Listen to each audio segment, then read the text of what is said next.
중국어를 몰라도 이 문장은 한 번쯤 들어보셨을 겁니다. 不要香菜, 고수는 빼주세요 라는 말인데요. 우리말로 고수, 중국어로 샹차이라고 불리는 이 채소는 향기가 강해서 종종 깻잎과 비교되곤 합니다. 한국에서는 호불호가 극명하게 엇갈리는 음식 중 하나인데요. 중국인들은 샹차이를 왜 이렇게 좋아하는 걸까요? 샹차이가 어떻게 중국 요리를 대표하는 채소가 됐는지 알아봤습니다.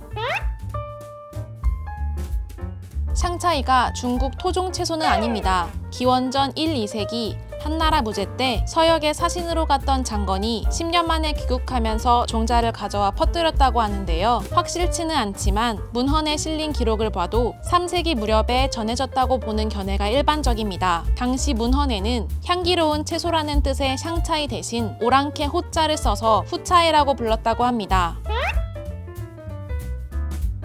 그렇다면 서역 오랑캐 채소라는 뜻의 후차이가 지금은 왜 샹차이라는 이름으로 바뀌었을까요? 그럴 만한 사연이 있었습니다. 4세기 남북조 시대 후조를 건국한 명황제 성륵은 흉노 출신이었는데요. 자신의 조상을 가리키는 서역 오랑캐라는 뜻의 호라는 한자를 매우 싫어했다고 합니다. 그래서 이 한자 자체를 쓰지 못하게 했고, 이런 이유로 후차이도 샹차이가 될 수밖에 없었다고 합니다. 성륵이 흉노의 후손임을 부정하고 싶었다고 해도 입맛만큼은 어찌할 수 없었던 모양입니다. 서역 오랑캐 호자 대신 향기롭다, 맛있다는 뜻의 향자를 쓴 걸 보면요. 사실 샹차이는 중앙아시아와 중동 등 고대 서역과 고대 서양에서 많은 사랑을 받던 채소였습니다. 세계에서 가장 오래된 향신료이자 약초로 꼽힐 정도였죠.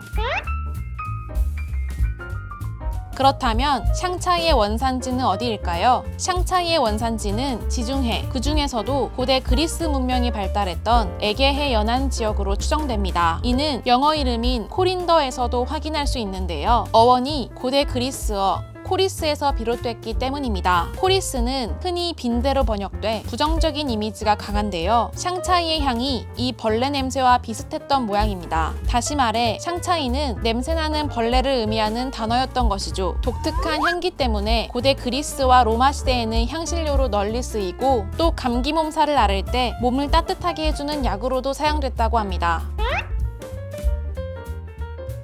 사실 샹차이는 중국에서 처음부터 환영받았던 건 아닙니다. 3세기 무렵에 들어와 실크로드를 통해 13세기 원나라 때 중국 전역에 퍼졌으니 두루두루 사랑받기까지 약 1000년의 세월이 걸렸던 것이죠. 여기에는 나름의 이유가 있었습니다. 남북조 시대 서역과 북방민족의 영향이 컸던 북조에서는 샹차이를 좋아하는 사람이 많았지만 한족이 중심인 남조에서는 그 특유의 냄새를 싫어하는 사람이 많았기 때문인데요. 실제로 이 시대에 전해진 불교와 전통 도교에서 수행자의 샹차이 식용을 막았다고 합니다. 샹차이는 불교에서 금하는 5신체 중 하나인데요. 샹차이를 먹으면 정신이 흩어져 깨달음을 얻지 못하고 지옥에서 헤어나오지 못한다는 이유에서였죠. 몸과 마음, 입맛까지 유혹하는 자극성 강한 향신성 채소 샹차이는 속세에 사는 중생에게는 더없이 맛있는 향신료가 됐습니다. 원나라 학자 왕세정이 쓴 농서에서 잎과 씨를 모두 먹을 수 있고 생으로도 익혀서도 먹는 샹차이가 세상에 이롭다고 했을 정도입니다. 샹차이는 고대부터 중국의 식문화에 점진적으로 스며들어 오늘날 중국 요리의 필수 재료로 자리 잡았는데요. 허거, 마라탕, 양꼬치, 광시 지역 쌀국수, 생선 요리나 차가운 면 요리 등등 중국 각 지역의 다양한 요리에 활용되며 자연스럽게 중국 전역으로 확산됐습니다. 중국 음식에서 빼놓을 수 없는 향신채소 샹차이에는 이렇게 역사적으로 중국이 두려워하고 지우려 했던 고대 흉노를 비롯한